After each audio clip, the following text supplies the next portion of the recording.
Bueno, pues muchas gracias por la invitación. Y lo primero, dar las gracias a la organización y muy interesante la ponencia anterior. Yo os voy a hablar de algunas cosas que, bueno, tienen mucha relación con el Workplace, pero también mucha relación con la parte de FM. Para ser un poco provocador, porque creo que el título de la ponencia quedaba muy largo, os voy a lanzar el mensaje principal que yo quiero que os llevéis de la presentación de hoy. Y es un mensaje que viene de Winston Churchill, que decía que no malgastemos una buena crisis. Yo creo que estamos en un momento muy interesante y único en la historia, que ha sido desgraciadamente la pandemia. Y voy a decir que dejando de lado el drama humano y económico que conlleva la pandemia, yo realmente creo que tenemos una oportunidad histórica para nuestro sector y para el trabajo que hacemos. Entonces, sobre eso esta es un poco la idea principal que quiero que nos quedemos. Hablando de los entornos de trabajo, vamos a ver qué impactos hemos tenido en los entornos de trabajo. Antonio nos ha comentado en la ponencia algunas cosas y hay parte de su investigación, pero yo creo que coincidiremos en muchas de las cosas que os muestro en la pantalla. Como una pequeña, un disclaimer por delante, una justificación, todo lo que voy a contar no es solo la experiencia de Vodafone, es lo que yo conozco por otras empresas y no quiere decir que todas las empresas estéis en la misma situación. Si no estáis en ella, pues habrá cosas que os valgan y habrá cosas a las que llegaréis más tarde o no llegaréis, igual que nos pasa a nosotros. Pero en general, lo que sí que es cierto es que ha habido un cambio en que de las actividades completamente presenciales, o sea, todo el mundo iba a la oficina, hemos pasado a un acceso digital y remoto, un modelo híbrido que es híbrido en diversos niveles, dependiendo del tipo de negocio, del tipo de empresa. No es lo mismo una planta de producción que una oficina, que una tienda abierta al público, ¿no? Es cierto que usábamos una tecnología y ahora hemos pasado a usar unas tecnologías mucho más rápidos. Yo creo que el impulso que hemos tenido en estos últimos 18 meses ha sido el equivalente a 5 a 10 años, ¿no? Y ha sido un cambio que tenemos que aprovechar. También hemos pasado de trabajar únicamente en puestos de trabajo y salas de reuniones, refiriéndonos a las oficinas, a básicamente poder trabajar desde cualquier lugar, ¿no? En una empresa como Vodafone, si hubiésemos querido hacer algo como lo que ha pasado, habríamos hecho comités, casos de estudio, validaciones económicas, pilotos. Y esto fue, oye, nos van a confinar, coge tu ordenador y tu cargador y vete a casa. Y desde entonces hemos aplicado una serie de tecnologías que yo creo que nos afectan a todos y que todos hemos cambiado. También tenemos claro que es muy difícil que volvamos a una rutina de 9 a 5 y que vayamos a la oficina porque hay que ir. Y vamos a ir a las oficinas por un propósito, porque me quiero encontrar con alguien, porque quiero colaborar en un proyecto, porque quiero hacer un poco de networking y conectar con la gente, porque tenemos un workshop de innovación, pero no para hacer un trabajo que individualmente podemos hacer en otro sitio. También otro de los cambios que estamos viendo es que se pasa de un entorno con una imagen corporativa muy grande, que sobre todo multinacionales, como puede ser la mía, tiene todo con mucho logo, mucho color corporativo y demás, a ir a entornos mucho más personalizados y con imágenes mucho más inspiradoras, ¿no? Que yo creo que atraen mucho más a la gente. Y por último, antes teníamos todos los servicios en el mismo sitio y ahora vamos a tener una red de servicios en diferentes ubicaciones y esto es claramente un reto. Vamos a ver cómo se consideraba hasta ahora al departamento de Facilities, ¿no? Y yo creo que era un departamento que básicamente era un centro de coste. O sea, todo el mundo asumía que es un dinero que la empresa tiene que gastar. Y gastarlo básicamente para una función, que es tener las oficinas funcionando, que haya luz, que haya agua, que todo funcione, que estén limpias. Y por tanto, no se percibía más que como una labor de bajo valor añadido para la compañía, que no ayuda ni a conseguir más ingresos ni a ser más eficiente. Y además tenía una particularidad muy importante. Somos molestos, no queremos que se nos vea. Que si no podemos limpiar o aspirar mientras hay reuniones, que si es que los de mantenimiento siempre hacen mucho ruido y no ayudan al negocio. Y todo esto obliga a que al final se considera un departamento muy local, sin una conexión regional o global, y a veces tan local como que es por cada edificio, por cada departamento. ¿Todo esto a qué conllevaba? Pues que si eres un departamento que eres un coste que simplemente vales para mantener funcionando una oficina, que aparentemente es algo que todo el mundo sabe hacer y que por tanto se considera de bajo valor añadido, que es mejor que no se os vea porque solo molestáis y que además sois muy locales, pues realmente no hay ningún reporte a la alta dirección, ni se participa ni de comités globales, ni de la estrategia de la compañía, ni nada así. Entonces esto es una visión muy tradicional de cómo eran los departamentos de FM y hasta cierto punto todos los de Workplace hasta ahora. ¿Pero qué ha pasado? Pues ha pasado que ha llegado la pandemia y hemos tenido una transformación muy grande. Entonces, al igual que hemos tenido la transformación en la parte de Workplace, que hemos visto, no trabajar de 9 a 5 y demás, ahora mismo el departamento de Facilities también se ha transformado. ¿Y cómo se ha transformado? Pues bueno, todo el mundo se ha dado cuenta que somos un generador de eficiencias, que podemos hacer que los edificios, pues cerrarlos temporalmente, cerrar una parte de ellos, trabajar de otra manera, ayudar al trabajo en remoto, y por tanto se asume que junto al Workplace tenemos que participar en atraer el talento y liderar esta parte del cambio. Y esto ya se percibe de otra manera. Ahora ya no eres solo un centro de coste y no tienes poco valor añadido. Ahora sí que puedes contribuir a la consecución de los objetivos de la compañía. Y hemos llegado a una transformación muy curiosa. No sé si os ha pasado en vuestras empresas. Ahora quieren que se nos vea. Los empleados se quedan mucho más tranquilos si se dan cuenta que las superficies se limpian, que el aire acondicionado se mantiene, que ya lo hacíamos, pero ahora les gusta vernos porque esto da seguridad y da consistencia. ¿Y entonces qué pasa? Pues que todas estas buenas prácticas hacen que seamos parte de una estructura que en general pasa a ser regional o global dependiendo del volumen y de la dispersión geográfica de cada compañía.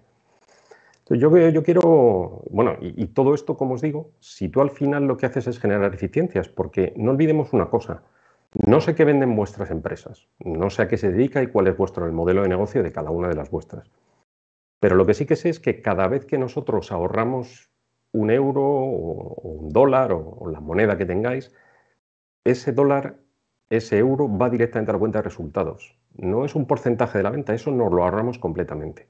Cada vez que los empleados van contentos a la oficina, es un aumento de la productividad que tenemos. Cada vez que les damos soporte mientras trabajan en casa, es que estamos ayudando a añadir valor y a conseguir los objetivos de la compañía. Y este cambio de prioridades de que quieren que se nos vea y que se entiende que es un valor, hace que ahora mismo la alta dirección esté mucho más cerca de nosotros o nos pida que nos acerquemos a ella. Y por eso nos dice, oye, pues vamos a crear un comité de bienestar, vamos a hacer una serie de proyectos y queremos que estéis presentes. Porque sois una parte importante de este cambio, de esta transformación de la compañía. Y por eso os decía que creo que la pandemia nos ha ayudado a dejar de estar, como se suele decir, en el backstage, en la parte de atrás, que no se nos vea, que hagamos las cosas, a poner un poco foco en la actividad que desarrollamos y ver cómo el tratamiento de los espacios de oficina, del workplace y de los servicios de facilities tienen un peso muy diferente. Pero bueno, por volver un poco al título de la ponencia, vamos a ver un poco cómo estaban hasta ahora los departamentos de FM en la empresa. Por supuesto, este ejemplo que voy a poner es uno que es un poco generalizar cómo están muchas empresas, pero no quiere decir que sea la de todas vosotras. Normalmente es un departamento local que depende en general de una dirección financiera o de recursos humanos, depende de la estructura de la compañía, y que tiene esos dentro del comité de dirección. Luego hay una unidad de negocio que suele ser la de inmuebles, medios, se suele llamar, no sé, hay diferentes nombres, que normalmente tiene dos patas muy importantes, la de real estate, que gestiona lo que es puramente el real estate, los alquileres o compra de edificios, y luego la parte de servicios generales, que suele tener la parte de facilities workplace, una parte de gestión de flotas, si es parte del negocio o es necesario, y una unidad de prevención de riesgos laborales, que trabajan muy de la mano, pero que son una unidad operativa. Y si estáis en una compañía multinacional o regional, pues normalmente existe una estructura o existía una estructura global o regional con su propia estructura internacional, con subsidiarias y control desde un punto de vista central. Y realmente aquí el link estaba a nivel de comité de dirección. Normalmente nadie se planteaba que alguien de un equipo de facilities reportara a una función global y regional, porque es lo que os digo. Si se percibía que era un bajo valor añadido, pues ¿para qué vamos a estar en esos comités o en estas situaciones? ¿Vale? Pero bueno, como os he contado, yo creo que la pandemia ha transformado la función y ahora estamos en una situación diferente. Vamos a ver dónde estamos ahora. Bueno, hay cosas que no han cambiado. Tampoco vamos a pretender que la pandemia haya cambiado todas las compañías y todas las estructuras. Pero asumiendo que el comité de dirección permanece más o menos en la misma situación que estaba, insisto, normalmente se depende de una dirección financiera o de recursos humanos, ahora hay una unidad de negocio que ya no se suele llamar ni de recursos humanos, ni de medios, ni nada, sino se usa mucho la palabra personas. Está la parte de real estate, que sigue siendo la parte de gestión de alquileres y de inmuebles, pero ha subido de nivel, o digamos que se aunan y se buscan las sinergias entre facilities, workplace y prevención de riesgos, porque normalmente hay un comité de well-being y de experiencia de empleado, que es justo lo que nos comentaba Antonio en su ponencia, que cada vez tiene mucho más peso. La única forma de atraer el talento y de participar en esta transformación es porque la experiencia del empleado va a tener un papel muy diferente. ¿Y qué ocurre con esto? Pues que los departamentos de facilities empiezan a tener un contacto mucho mayor con estructuras internacionales y a reportar a comités globales y regionales. Yo creo que aquí como mensaje, yo creo que es muy importante porque creo que los departamentos de facilities y de workplace no somos muy buenos, estoy generalizando, quizá hablo por mí, pero en mi experiencia no somos muy buenos en la parte de marketing. Y yo creo que otros departamentos lo hacen mucho mejor que nosotros. Pero yo creo que es muy importante tener claro que nosotros no cuidamos de los edificios, nosotros cuidamos de las personas y de los empleados. Cuando gestionamos la flota, nosotros no cuidamos, no nos encargamos de los vehículos, de los conductores, de que tengan la mejor experiencia. Pues esto es importante. La parte de well-being, de experiencia de empleado, de ayudar a atraer el talento, es cada vez más importante y cada vez se comparten más prácticas entre países. Es verdad que hay una componente local muy importante, porque bueno, las culturas y las formas de hacer las cosas son diferentes, pero hay muchas cosas y muchas herramientas que nos pueden ayudar a que tengamos una mejor visión y un acercamiento mucho mayor a la dirección general.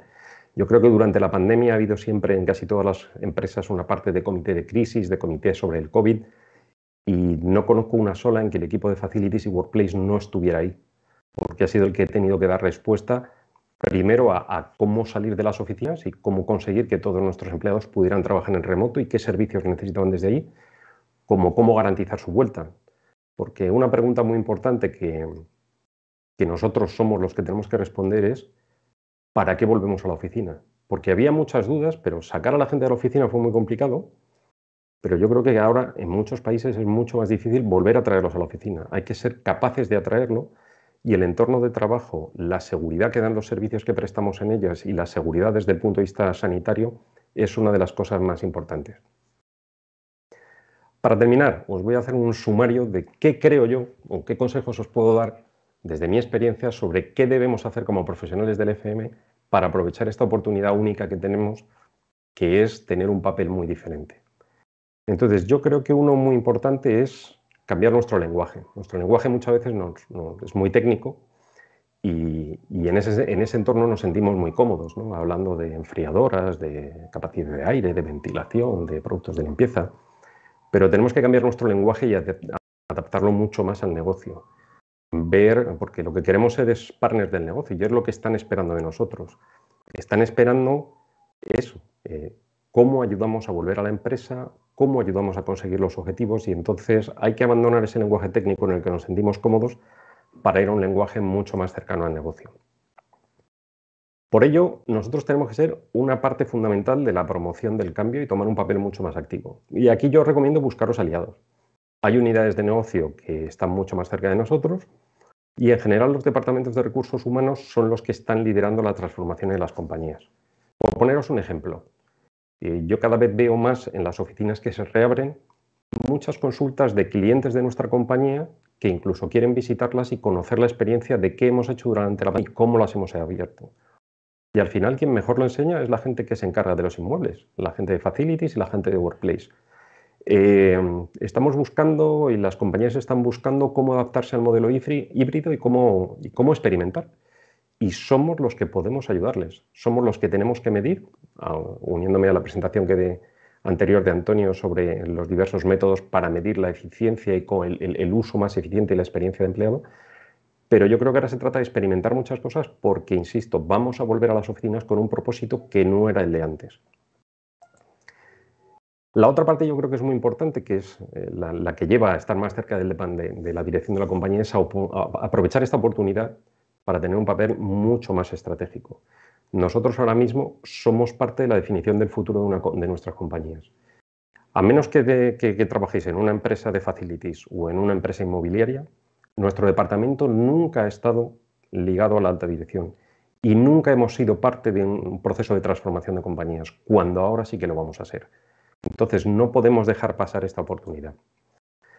¿Esto qué nos lleva? A que hay muchos comités regionales de mejores prácticas, se pueden aprovechar sinergias, compartir herramientas, compartir volúmenes globales. Y en esto yo creo sinceramente que tenemos una oportunidad absolutamente única, que es la especialización. Por ejemplo, ofrecer servicios globales desde el local. Yo tengo un ejemplo muy claro y aquí tenemos un foro muy bueno, que tenemos aquí gente en Europa, gente en América, con diferentes zonas horarias y que lo que podemos hacer es que desde un continente dar servicios al otro fuera de su horario y viceversa. O, por ejemplo, que con estas herramientas globales y volúmenes globales, ¿por qué no damos determinados servicios desde una región o desde un país a otro? Nosotros ya lo estamos haciendo. Es decir, el expertise que tenemos en determinadas cosas en un país, pues lo exportamos y lo utilizamos en otro. Entonces, a lo mejor, por poneros un ejemplo, pues Portugal en nuestro caso es el que se encarga de una parte del diseño de oficinas porque son los que tienen mayor experiencia y demás. Pero insisto, yo creo que tenemos una oportunidad histórica que no podemos perder. Así que como colofón, y porque yo soy muy pesado, os repito una cosa, creo que no podemos permitirnos el malgastar una buena crisis. Así que espero que os haya inspirado. Yo creo que tenemos un reto apasionante delante de nosotros. Yo hablo de él con mucha pasión, porque realmente creo que tenemos una oportunidad que no hemos tenido nunca antes. Gracias.